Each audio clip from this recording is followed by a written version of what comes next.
Let's cover a very common scenario today.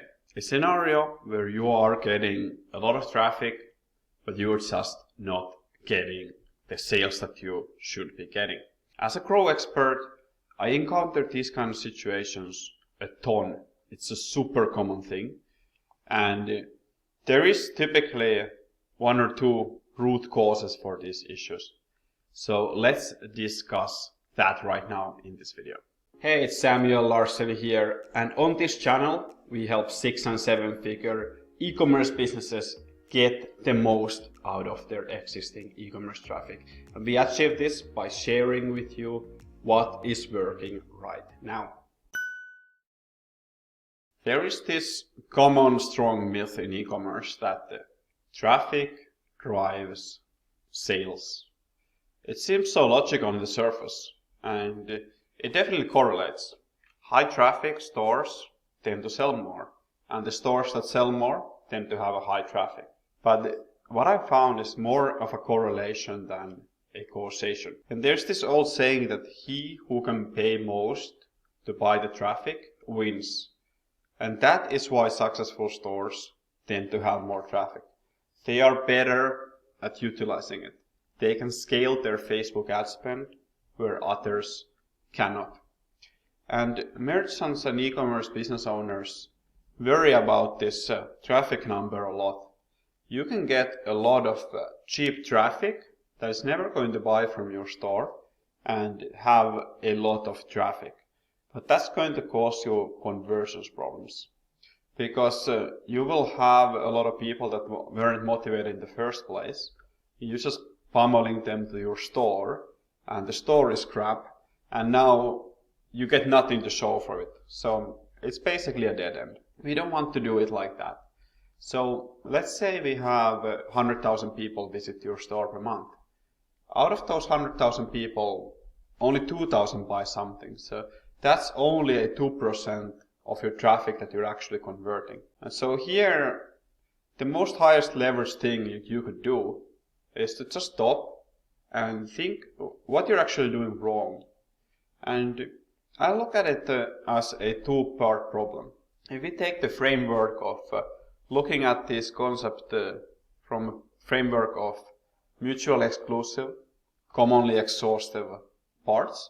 So you have two parts. You have your traffic and you have your conversion. You don't want to really worry about average order value to start off. And you don't really want to work about frequency to start off with either. So just focus on this. Your traffic and your conversion. Now your traffic will come to the store with a certain expectation. They saw, let's say, ad, and they clicked on it, and suddenly they get taken to this experience. Now they both need to be aligned as much as possible so that there's a fluent flow from the ad to the site. And it's very different to have a person land to the site compared to people flowing to a page on your store. The situation is almost exactly the opposite. In one case, people landing, they know nearly nothing, and when people flow, they're actively searching for something most of the time. So with this framework, you have only two parts to optimize. So that makes it quite easy. But if you think of it from this perspective, your ads can only do so much. Your ads are the first click on the journey. So why is everybody optimizing the first click so much instead of optimizing the following 5 to 8 clicks that are necessary for that purchase? So where I would say is you should probably focus on that second part, especially if you're already getting some results from that first part. And in the beginning, you probably should focus on your traffic, because that will get you started. But at some point, you are going to hit a very diminishing marginal returns.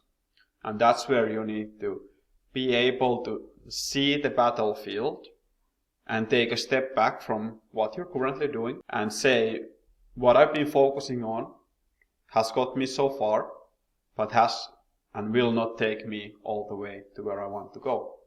So you need to find other areas where you can optimize. You can think of it as, okay, you have your traffic, you have your conversion, you have your average order value, and you have your frequency. You need all of those to be on a good line. If you have, for example, your conversion is below the others, that should be your focus area, because that is your bottleneck at that point. So, I would like to leave you with this framework. Think of it as a unique value proposition. And each one of those letters demonstrates a different thing. So, U stands for unique. This means that your store, your offer, has to be unique from the competition. People can always go price shopping, even if you have a bit of a weird product that is not so easy to shop around. Let's say phone cases could be a good example of that. But even then, you need to have a unique phone case. Second thing, it needs to be valuable, and not just generally valuable for that person. So it's okay if you have a unique product and you have a good proposal. It's still not valuable. It's not going to work out. So unique and valuable. That's what every marketer is saying. But the last part is proposal. So that is your traffic. You need to get eyeballs to that offer. There's some offers that have certainly died without anybody knowing about them, just because they were unique and valuable, but nobody saw them. So unique, valuable, proposal. Remember those three things. Make sure that you have those three things in place, and you're going to be a lot better off. So you're going to deal with these things, and you're going to have people coming with existing motivation.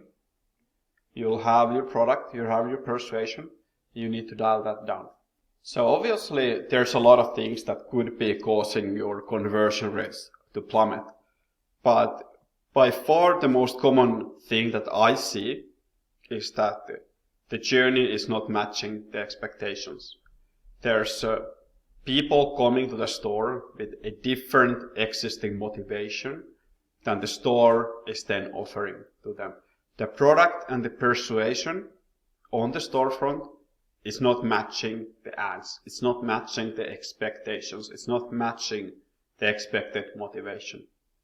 So that's it. There are obviously tons of issues that could be holding people back from buying, but this is the number one issue that I find constantly. Thanks for watching. If you are an e-commerce business owner and you want to turn more of your current visitors into buyers, more of these buyers into repeat buyers, and maximize your profitability per order, then here is what you should do. First of all, subscribe to the channel and click the bell to get notified about my latest videos. I share valuable e-commerce information every Thursday. Second, visit growgurus.com/tips.